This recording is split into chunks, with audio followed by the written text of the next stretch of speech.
South India shopping మాల్లో block buster ఆషాఢం number 1 kilo sale. ఏమయ్యా గోపాలం, ఇది ఏమన్నా న్యాయంగా ఉందా? ఉందా అంటున్నాను. నా మధ్యలో మోసుకొస్తుంటే న్యాయంగా ఉందా అంటారేమిటండి? అది కాదయ్యా, ఈయనొచ్చి ప్రోగ్రామ్ విషయమై నిన్ను కలిస్తే క్యాన్సిల్ చేసుకోమన్నావు ఏమిటి? నీ కూతుకోటి నా హేళి తిరిగి వెళ్ళి పర్వాలేదు. చూడు, మన తెలుగు వాళ్ళు ఆహా ఓహో అనుకోవడం వేరయ్యా. ఎక్కడో కన్నడ దేశస్తులు కన్నడ సంఘం తరపున వచ్చి మన వాడి కచేరీ పెట్టి ఘనంగా సన్మానం చేస్తా ఉంటున్నారయ్యే. గజారోహణం, మంత్రి గారి చేత గండపెండేల బహుకరణం పెద్ద ఎత్తున ఏర్పాటు చేసుకున్నారయ్యಾ వాళ్ళు. ಹೌದು ಸ್ವಾಮಿ, ಶಂಕರ್ ಶಾಸ್ತ್ರಿ ಅವರಿಗೆ ಭಾರಿ ವಿಜೃಂಭಣೆಯಿಂದ ಎಲ್ಲಾ ಏರ್ಪಾಡುಗಳು ಮಾಡಿದ್ದೇವೆ. ಅವ್ರ ಹೆಸರು ಹೇಳಿ ತುಂಬಾ ಟಿಕೆಟ್ಗಳು ಮಾರಿದ್ದೇವೆ. ಇವಾಗ ನೀವು ಕಚೇರಿ ಇಲ್ಲ ಅಂದ್ರೆ ನನ್ನ ಇಲ್ಲ ಅನ್ಸ್ಬಿಡ್ತಾರೆ ಸ್ವಾಮಿ. అదే తాను నా మాట తాగిచ్చింది మహాప్రభు. నీవు మాట్లాడితే సుమ్మనిరు విన్నావటయ్యా? కన్నడంలో ఎంత బాధపడుతున్నాడో పాపం. 600 అయినా సరే ఈ కచేరీ జరిగి తీరవలసిందే. ಅಷ್ಟೇ ಸ್ವಾಮಿ, ಅಷ್ಟೇ. ಶಂಕರ್ ಶಾಸ್ತ್ರಿ ಅವ್ರ ಕಚೇರಿ ನಡೆದು ಹೋದ್ರೆ ತುಂಬಾ. ಅಯ್ಯೋ ಮಧ್ಯದಲ್ಲಿ ನೀವು ಬಂದು ಮಾತಾಡಿ ಬೇಡ ಅಂತ ಹೇಳ್ತೀನಲ್ವಾ ಹೇಳಿದ್ರಿ ಸ್ವಾಮಿ. ನನಗೆ ಬಿಟ್ಟು ಬಿಡು. ನೀವು ಕೂತ್ಕೊಳ್ರಿ. ಆಯ್ತು. ಕೂತ್ಕೊಳ್ರಿ. ಯಾವಯ್ಯ, వీడి పాడు జనం వినే అదృష్టం లేకుండా చేద్దామనా మీ ఉద్దేశం ఏమిటి? నన్ను అడుగుతారేమండి? మీరిద్దరూ శివకేశవులాగా మంచి స్నేహితులు కదా. అయ్యగారిని అడగండి ఆ మాట. అడుగుతానయ్యా, అడగడం ఏమిటి? అడిగేస్తాను. 10 మద్దతులు చేసిన వాడినైనా సరే వాడి కళ్ళలో సూటిగా చూసి నేరం ఒప్పించేస్తాను. వీడంటే నాకేమైనా భయం అనుకుంటున్నావేమో. ఉన్నాడా లోపల? ఆ పగ్గదిలోనే ఉన్నారు. నీ మొహం అంట చెప్పమయ్యా ఆ మాట.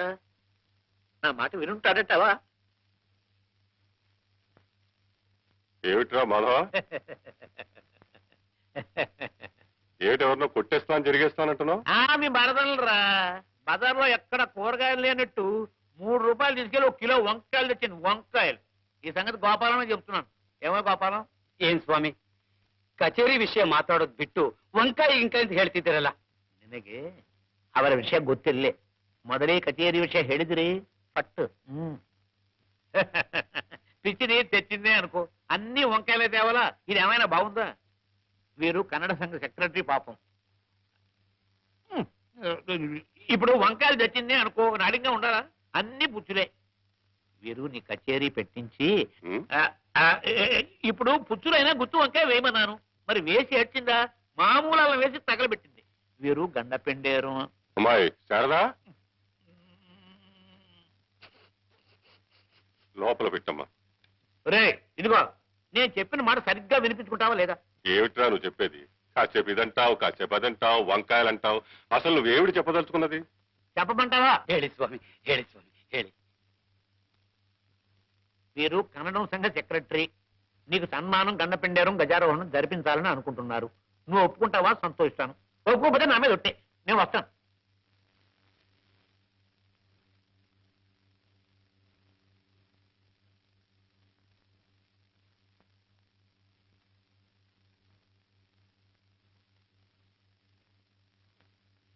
ఆహా, రాఘవేంద్ర, ఎల్లా నిందయా.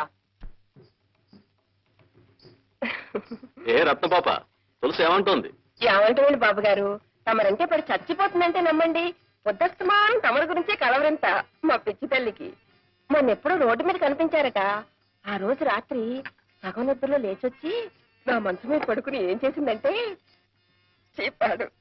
ఎలా చెప్పనబ్బా, అప్పటికి నేనే మీ అమ్మని జమీందారు బాబును కాను అని చెబుతూనే ఉన్నా. అయినా నాకు సిగ్గేస్తాను బాబు, నేను చెప్పలేను. ఈ వయసులోనే ఎంత చెమటలు పట్టించేస్తున్నావు? మంచి వయసులో ఉండగా ఇంకెంత లబ్జుగా ఉండేదానివో. ఆ రోజులే వేరు. నేను మా తులసంత వయసులో ఉన్నప్పుడు ఊళ్ళో మగాళ్ళు ఎవ్వరూ పెళ్ళాలతో కాపురాలు చేసేవారు కాదనుకోండి. అదో వెలుగు. నా కూతురుకు కూడా అన్నీ నా పోలికలే. దానికి మీరంటే పంచప్రాణాలు బాబుగారు. అదేదోనమ్మా, ఏమిటది? రవ్వల నెక్లెసు. అది చేయించి పెట్టమని పోరు పెడుతోంది బాబుగారు. జమీందారు దొరగారు ముందుకి బోసి మేడతో ఎలా రాను, ఎలా రాగలను అని ఒకటే ఇదైపోతోంది బిడ్డ. బాబుగారు తలుచుకుంటే రవ్వ లెక్కలేసేవిటక్క, వజ్రాలు వడ్డాణవి చేయించేస్తారు. ఏం బాబు గారు? నెక్లెస్లు వడ్డాణాలు సరే కాని ఈసారి ఈ ఊరు తులసి కోసమే వచ్చాను. ఇవాళైనా వీలవుతుందా లేకపోతే? అయ్యయ్యో వీలేకపోయాడు బాబు గారు. కిందటిసారి అంటే అమ్మాయి ఇంట్లో రావడానికి వీలేసుకోవడం లేదు గాని ఉమ్, ఈ వేళ అసలు చీకటి పడుతుండగానే వచ్చేయండి బాబు. తమకు అన్ని ఏర్పాట్లు ఇక్కడే. తప్పకుండా వస్తారు కదూ.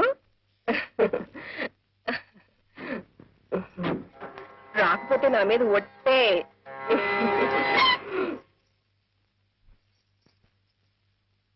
బాగుందమ్మా, చాలా బాగుంది.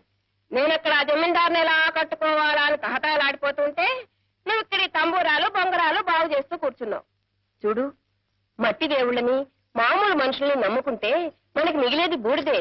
బోలె డబ్బు పోసి మీకు ఆటా పాట నేర్పించింది ఇలాంటి మహారాజుని నచ్చేత్తులో పెట్టుకుంటావనే వెరి తల్లి. అసలు పురోహితుడికి నత్తి మనకి భక్తి ఉండకూడదు, తెలిసిందామా? చూడు, చీకటి పడే వేళకి బాబుగారు వస్తారు. కాదంటే గుమ్మంలోకి వచ్చిన లక్ష్మీదేవి పక్కకు వెళ్ళిపోతుంది. ఇలాంటి మహారాజు చూపు నీ మీద పడాలనే ఎంతమంది నీకోసం ఎగబడుతున్నా ఇన్నాళ్ళు నిన్ను తెరచాటం దాచించాను. చూడమ్మా, ఎంచక్కా వెన్నపూస రాసుకుని తలస్నానం చేసి వస్తే పూలజడ వేసి పట్టు చీర కడతాను. ఏమ్మా, నా మాట వినాలి. నా బంగారు తల్లే కదా, వెళ్ళమ్మా. దాన్ని ప్రతిలాడతావేంటక్క? రాత్రి జమీందారు గారి మాటకి సరే అంటే సరే సరే. తిక్క వేషాలు వేసిందో ఏ కీలు కా కీలు విరిచేసి బయట పారేస్తానంతే.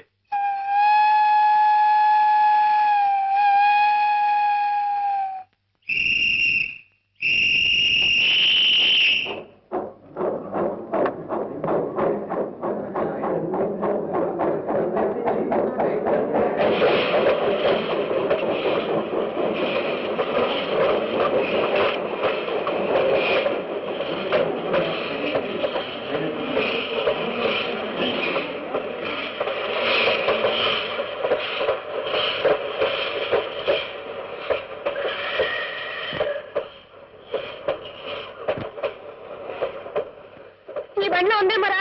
ఈ బండిలోనా? నీ బొంద ఆ బండిలో వెళ్ళిపోయింది వెళ్ళిపోయింది. చాలా చెప్తాను.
సన్మానగలే నా బండి దిగండి. సౌఖ్యం సౌఖ్యం. గొత్తిల్ల శాస్త్రి గారు ఈ పెట్టిలోనే ఉన్నారు. ఈ పెట్టిలోనే.